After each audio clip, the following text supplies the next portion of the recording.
Hello, everybody, and welcome to another episode of Leadership Live. And I'm here with Chris Pinkowski. Today, we're going to be talking about definitions of accountability. And so, real quick, I'll do my blurb, and then we're going to get right into it. So, Leadership Live is brought to you by Victory Leadership Coaching, home of the Warrior Leadership Coaching Certification and first-time leaders course for new managers. Don't forget to check us out on victoryleadershipcoaching.com. You can also buy our books at Amazon.com. The books are Why Organizations Should Develop Their Leaders, a pocket guide, and Warrior Leadership, the journey from coach to entrepreneur. And as always, don't forget to like and subscribe to all of our videos on our YouTube channel, Spotify channel, and anywhere that you see us. Chris, how you doing today, buddy? I'm awesome, JJ. Happy New Year. Happy New Year. And How are you? Man, I'm good. You know, this short time off has been refreshing. It's been nice to spend time with the kids and not usually I'm looking forward to their breaks, but then I'm not looking forward to their breaks because you never know what kind of friends they're going to bring around or whatever, but it's actually been really, really good. Yeah, no, I'm with you, man. We've had people in and out of the house during the break here as well. And today's our final Christmas gathering as a family. It got postponed because someone was sick, and so after our show today, I'll be helping out around the house, getting ready, and have family over for one last time for the holidays. Nice. Yeah. I have one more as well, and on the 18th, we're going to be going down to my aunt's house. So, they're nice and spread out. I can kind of appreciate that. Yeah. So, you brought up an interesting topic when we were talking about what we could discuss during season 2, and that's today's topic. You said once you went from leadership coach and you went back internal to working for a company, you noticed that there are some different definitions of accountability. And I'd kind of like you to elaborate a little bit on that, because that's what today's topic is. And it's just really, really interesting. I can't wait to get talking about this. Yeah, absolutely. So I think that, like a lot of things, people have their own definitions of what something means. One person's fast isn't always another person's fast. So we all have these different definitions, but when you think about accountability, and I've seen this in other parts of my career as well, like this has really made me reflect back on, is this unique here, or have I seen it before? And I've absolutely seen it before. What one person believes the standard is and holds themselves or the team to doesn't always match with what everyone else thinks the standard is. So as a result of that, they're a little more laxed in how things get done, or they're way over the top on how things are supposed to get done. And that drives the level of accountability that they hold for themselves and their team. Mm-hmm. So what happens, and I've seen this in organizations that I've coached as well. You've got department heads that, the one manufacturing guy versus the salesperson, they're driving their teams in different ways. And sometimes that can really affect how the culture of an organization is, because you've got people in silos that are driven by the accountability example that's set by the leader. And when the manufacturing guy is trying to rely on the sales guy for information, but they're just on different speeds as a result of how they're held accountable, it can really affect things downstream. But back to the culture piece, which is really important in leadership, the levels of priority of assertiveness can also be affected based on how people perceive and define accountability. That makes sense. And you know, I mean, that's pretty basic, right? I mean, people have different personalities. They perceive things differently. They see they see how they see the operations differently when they're in a leadership position, and so naturally they will approach how they hold their people accountable. I mean, that's why there are so many different leadership styles, right? I Mm-hmm. mean, some people will they think of accountability as, you know, I need to get in there and I need to micromanage, and that's how I'm going to hold them accountable because I'm going to be standing on top of people every chance I get. Well, that's not necessarily the right way, but some people do that. Mm-hmm. So another example I've seen is that people hold their down trace teams accountable or their teams accountable by just having regular conversations with them and checking up on things to see how they're going while walking around and seeing if they need assistance on a regular basis. To me, that's about the best way, Yeah. because you're kind of allowing them. I mean, you're giving them enough rope to hang themselves for one, but you're also giving them the opportunity to figure it out and learn and grow on a regular basis while having that constant mentorship and coaching from the leadership level. Yeah. And And go ahead. I agree that that's the best way to, if you want to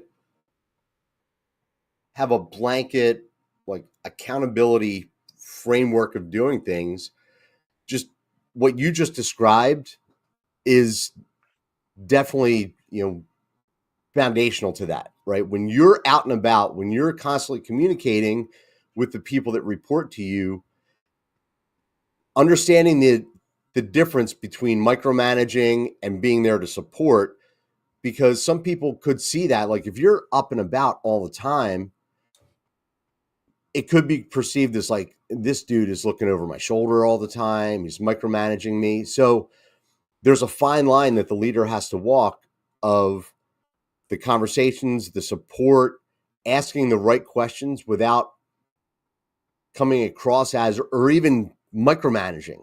Um, but yeah, being visible and letting your people know is number one. They see that you're around, so therefore they're going to work harder, push themselves, and but it does come back to you setting the example.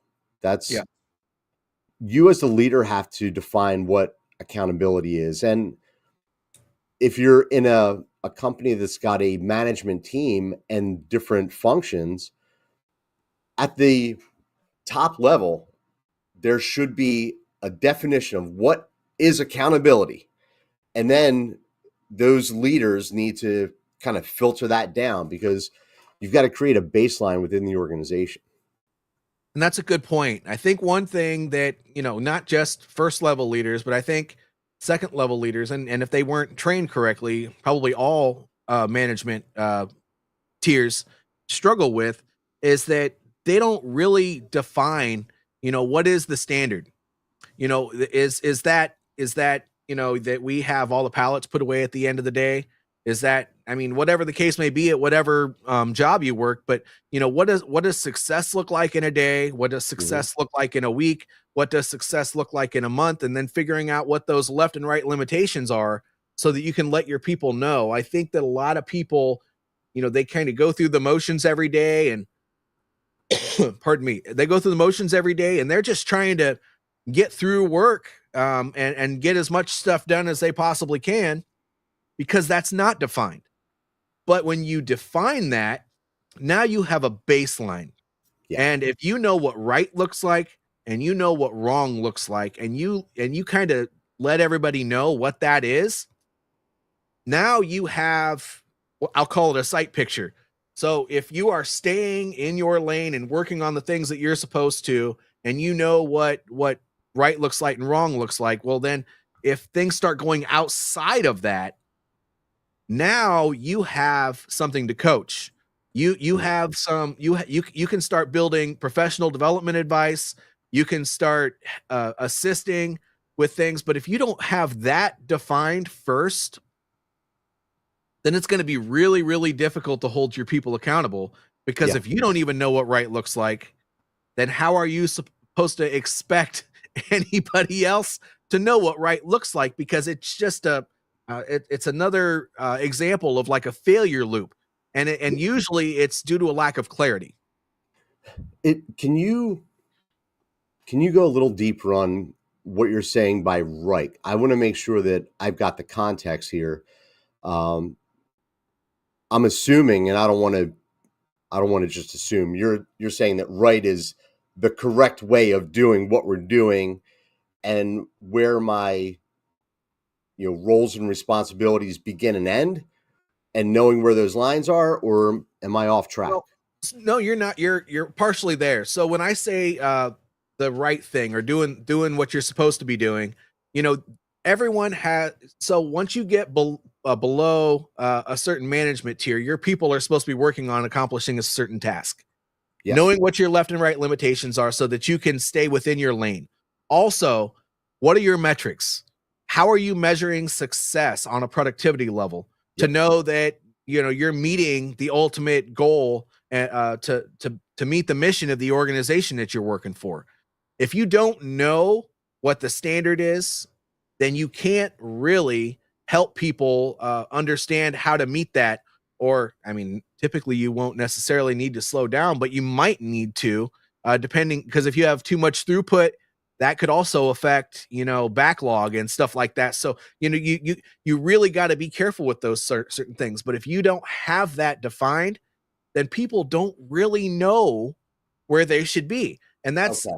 that it's not just staying in your lane and doing your specific job and only doing what you're told to do or anything like that. No, it's knowing your left and right limitations, and it's also knowing what your metrics look like so you can stay within them. Okay. All right. So now I understand exactly where you're coming from, and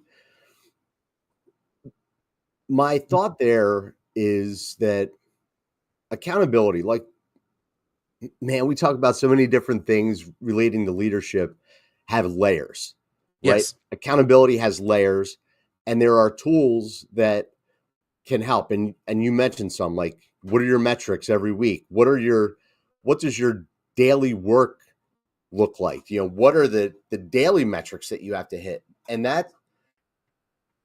that's not only a performance thing, but when you're talking about the left and right kind of bumpers, where your people need to understand what their job is versus what their job isn't, you're right, that clarity and having regular conversations about it is super important. One of the things that I've seen in, man, just throughout my career, is that some people are hesitant to hold others accountable. That also has an effect, because if you're the kind of person, let's say you're the frontline guy, you're working on the line, but you keep getting in and out of your lane. If your leader is not coming and having a conversation with you to hold you accountable, you're probably getting frustrated because you're kind of way over here straddling the right hand lane when you're not supposed to be. So you're getting frustrated by a lack of progress, lack of whatever, and you want that correction. One thing that I've been drilling into the heads of leaders for years is that your people actually want accountability. When they're left to just like flounder and not know, am I doing well? Am I not doing well? How can I get better? Do I need to get better? You know, you're kind of failing as a leader when you're not holding your people accountable and having those conversations, Mm-hmm. because your job is to help develop people. And if you're not holding them accountable, you're holding them back. Well, yeah, there's actually a book on this. It's called Crucial Conversations, and it's something tools for talking when stakes are high. I can't remember who wrote it, but it's a really good book. I recommend it to anybody. But with this is something that your organization has as an issue, uh, and you don't really know how to approach it, read that book. It really gives you the why behind it. And Chris, you hit the nail on the head, because when it comes to professional development conversations, you're right. People want to know where they stand. And actually, a lot of reasons that people fail as leaders in an organization is because they're not having those critical and crucial conversations. There is actually a cost to not having a conversation. You don't want your people at work to feel isolated. When you're just going through the motions every day at work, you're not really talking to your people about what they're doing right, what they're doing wrong, and you're not giving them support in their role as a leader, you know, they don't think you care. That Yeah. could be far from the truth. It could be the truth. But at the end of the day, where a lot of managers go wrong is they focus so much on their we just talked about it a little bit earlier. They focus so much on their metrics. Mhm. They focus so much on their metrics, and you cannot lead from the office. And if your goal is to only talk to your team once a day and then go to your office and hang out there, you need to work on that, Yeah. because your goal should be getting to know your people, understanding their strengths and weaknesses, knowing what they're doing right and what they're doing wrong, and then helping them get to where they need to be. Because once you've done that, you've kind of unlocked a leadership secret, and that's and that is talking to people and getting to know them is the most important thing. We've had past conversations just in the last couple of months about the difference between transactional leadership and relationship leadership. Well, the relationships are more important because transactional is so impersonal. And Yeah. if you're going through the motions just looking at the metrics, you're not going to know anybody, and you can watch your metrics go left and right, but if all you're doing is watching them and then briefing that to hire later on, then you don't even know why they're going bad. Yeah. And There's always a personal aspect to why these are going bad, and get to know your people so you can see what's happening there. you're right. And, I want to kind of bring it up to the 30,000 feet, because this this needs to be set at the executive level, Yes. right? And if you're in an organization that has layers of leadership, right? Maybe you're at the executive level and then you've got some directors, and you've got some senior managers, whatever. Um, you When you're at the executive level, you can't be out and about, getting to know everybody.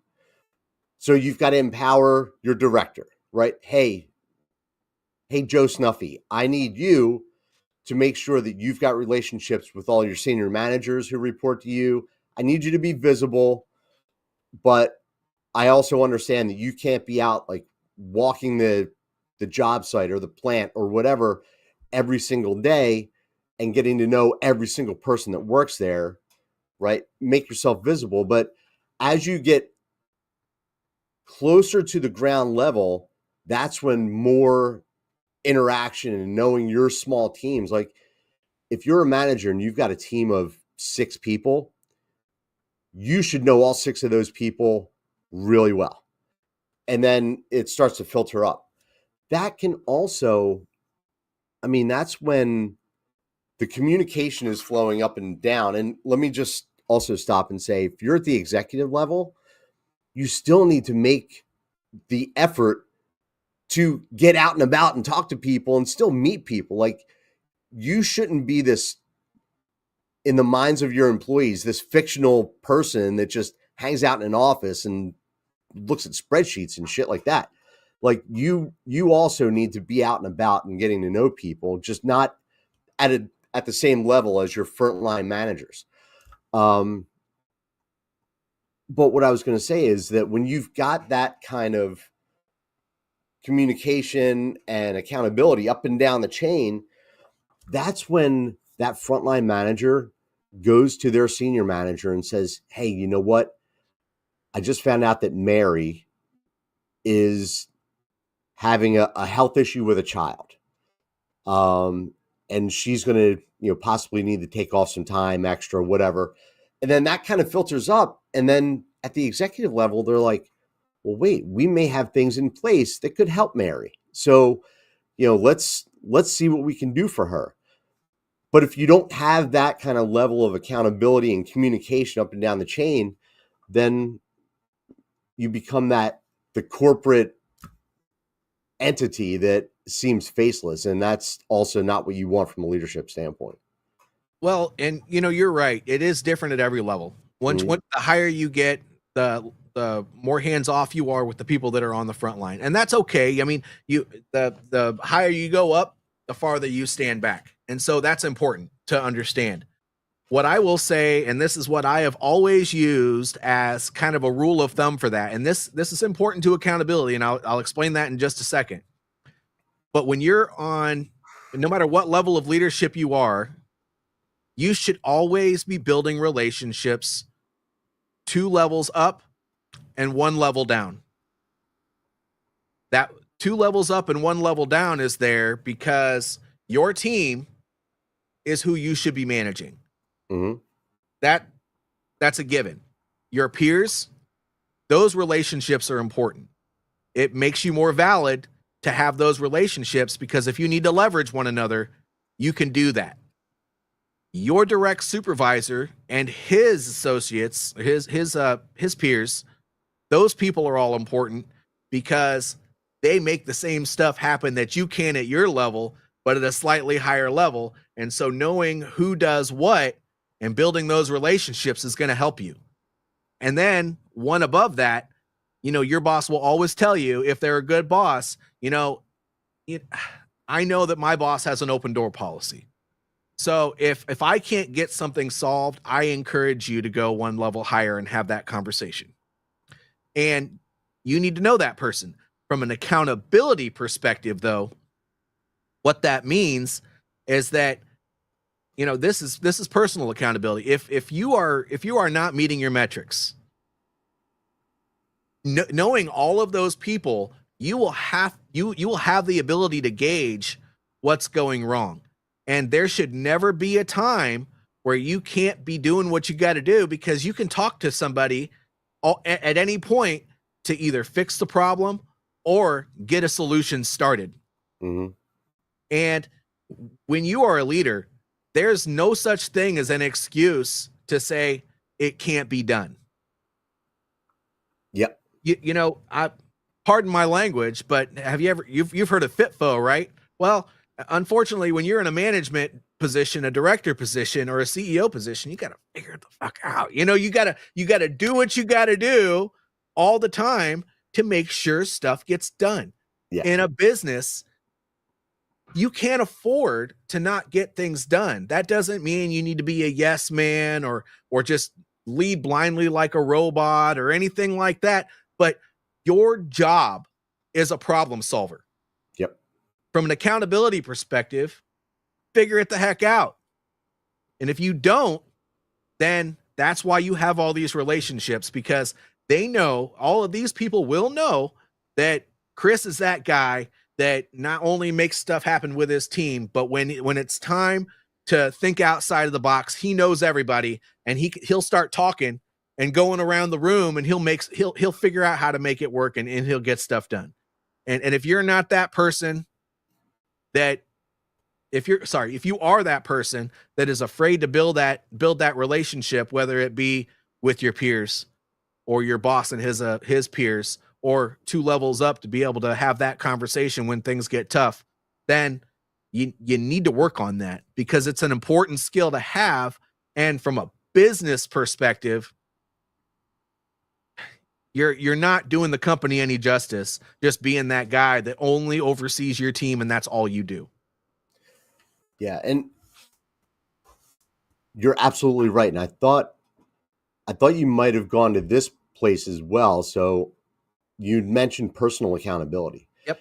And when you're building those relationships, right, 2 levels up, your own personal accountability is so important because that is when it comes down to that person that you're trying to build a relationship with 2 levels up. They know that you're going to get done what you say you're going to get done, right? And there's not going to be any throwing anyone else under the bus or excuses or anything like that. And when things do start to get off track, right, and you're looking at your metrics, you've got to be that person that, stops and kind of assesses the situation, right? You get yourself out of the weeds and assess what's going on, starting with you first. All right, why is my team not meeting the metrics? What do I need to be providing to them? Am I not providing the right resources, the right training, the right coaching, whatever? It's knowing that the accountability starts and stops with you Yep. so that you can deliver on the promises that you make to other people. And as you're building those relationships and that personal accountability, that filters up both up and down, right? The people 1 and 2 levels up know that if I need something done, I need to go talk to JJ because that dude always comes through. There's no excuses. And then when your people see you, the way it filters down is if there's an issue, you're there and you're the first person that says, okay, what could I be doing differently to help you guys complete your job better, faster, whatever. So they see that you're taking that accountability, which leads them to also reflect that way and say, okay, before I now go talk to JJ, because our metrics are off, what can we be doing? What can I be doing as a part of this team, one of 6 people, to alleviate that from getting up to him? And That's you true. so Otherwise, why isn't that JJ running the company? right. Yeah, Well, that figurative JJ that you're referring to in this conference, why isn't he running the company? right. But I mean, that's right, because everybody has a certain pride in whatever their position is. Yeah. And so when they see that, you know, that version of JJ that you're discussing is setting an example that they're going to want to follow. Mhm. And before you know it, you're going to be having weird conversations with people that you work for because they're going to want to know what you're doing. Yeah. Hey, how did you do that, JJ? You Right. know, I said something to you about our numbers being off and how we needed to really make something change really quickly. Otherwise, our numbers for this month, they were going to tank and it could affect everybody's pay or whatever. And you disappeared. And I came back the next day and everything was good. How did Mhm. you do that? Well, they want to know because they don't necessarily want to go to JJ next time. They want to be able to figure it out before it gets to JJ. Right. Yep. So I agree. Everybody has that pride, and that pride drives accountability. And it also gives everybody at every level a sense of ownership. And, when you start with and you've already built those relationships. Well, now you're not blaming somebody. You're going, okay, what's going wrong? Okay, he's doing okay, she's doing okay, she's doing okay, he's doing okay. The numbers are a little bit off here, so it's got to be coming from over here. No, that's not it. Well, what am I doing wrong? What can I do to support somebody around me? Well, that's not it. So you always examine your immediate environmental factors first, Mhm. starting with you. And I love that. When it comes to an accountability perspective, you have to take ownership and you have to stop making excuses, throwing the blame, and doing all those things that will, by the way, instead of make people want to know what you're doing, want to avoid you at all costs. Yeah. And I'm going to take what you said just a step further because once you have kind of internally filtered, all right, what could I be doing, etc., and you've kind of built a framework in your head, then going to the team and saying, hey, look, our metrics are off. What can I be doing to help you? So getting that kind of input from the team, you've already kind of formulated a possible solution. They're the people on the ground who are actually getting it done. So you get their input, see how it fits with what you were already thinking, and then take action on it, right? You've got Yep. to, all right, we've agreed I'm going to do X, Y, and Z. Or the team says, you know what? here's what we could do better. Here's what we could be doing. We don't need anything from you, JJ. We can step it up in this way.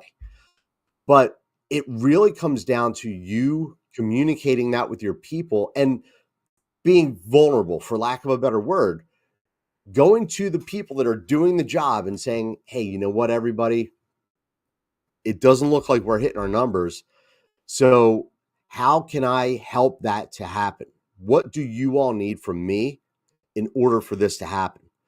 And, that way you get buy-in, because as a leader, we can try to force things on people and the execution is going to be half-assed. But if it's their idea, and it works with whether you're leading someone or your toddler who you're trying to get to eat vegetables, if it's their idea, they're going to execute. If you're trying to force it on them, it's going to be a struggle. Yep. It's going to, yeah, I agree. And when you do it that way, it's an empowerment model. I believe in empowering people to come up with solutions. And when you let them know that it's important to you, but you just need help figuring it out, people are more likely to step up. Then you're right. If you just shove things down their throat, they're gonna hem-haw through it, and it'll probably get done eventually. But it's according to their own idea of accountability, bringing it back to like the topic of the day. Now they're going to have their own level of accountability because it's being forced on them, and they're going to get it done, but they're going to drag their feet and, Yep. And you don't want that. No. Empowering people to do it means that you request their assistance, you talk through it together, and then they go out and execute what really should be their own plan. Don't force plans down somebody's throat, because chances are they're not going to take ownership of it. But in addition to that, when you're throwing your plan down their throat, that means that they might not fully understand it because they didn't help come up with it. Yes. And if they're not grasping your vision, either A, you didn't communicate it well enough, or B, they just don't get it. And that's okay. Mm-hmm. You always put out your intent and let them come up with the solution. Yeah. But anyway, that could be a whole other conversation. But that's absolutely a whole other conversation. But we just hit 30 minutes. Chris, is there anything that you would like to impart as wisdom at the end, since we're at the end of the podcast? This is really such an important topic, and I know that we're doing series now. So I'm guessing we'll talk about accountability again in our next show. But it's so important that you understand that you set the example of what accountability means. And that's what the folks that you lead are going to follow, is your example. And it's just like so many other things, but accountability has so many layers, and it affects so many different parts of an organization, and how you lead it is just that important to the topic. Well, and I'll add to that by saying everything that you said is 100% valid, but it starts with you. It really, really does. Before you can hold anybody accountable or even take a leadership position where you're successful, you need to learn and understand that everything starts with you. If you can't hold yourself accountable, you're going to struggle holding somebody else accountable. Yep. If you can't go out and execute on something, and you're him-hawing around and you're nervous about this, and you think that conversation is too difficult and everything is too hard, and I don't really want to talk to the boss, or I don't really want to bother one of my coworkers, or whatever the case, then you're going to struggle.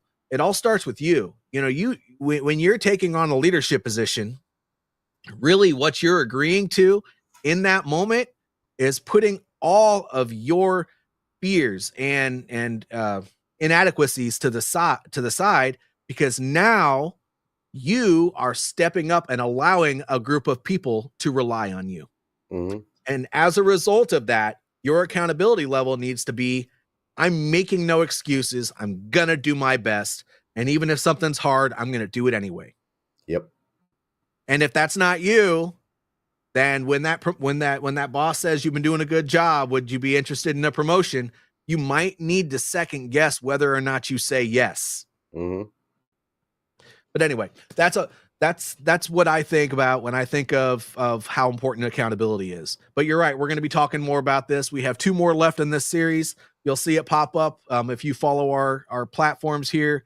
And yeah, Chris, I appreciate it, buddy. I think this is always a lot of fun. But if you're Yeah. watching now or later and you're hearing me talk, like this video if you found it Mhm. useful. Subscribe to the channel if you're on my YouTube platform or if you see this on Spotify. But the most important thing really is to let us know what you appreciate about these things and ask us questions so we know what direction to take these live streams in. So leave a comment below in one of those veins so that we can keep these conversations going and make sure that these functional leadership conversations are as useful as possible to you, which at the end of the day is the end user. That's right. So, Yep. Like, comment, share, and if you've commented on any of our stuff before, you know that we interact with you. So, yep. definitely get on there. I'll just second that. Yep. Okay. Well, thanks, Chris, and we'll see you again in a couple of weeks. Awesome. Thanks, JJ. See everybody in 2 weeks.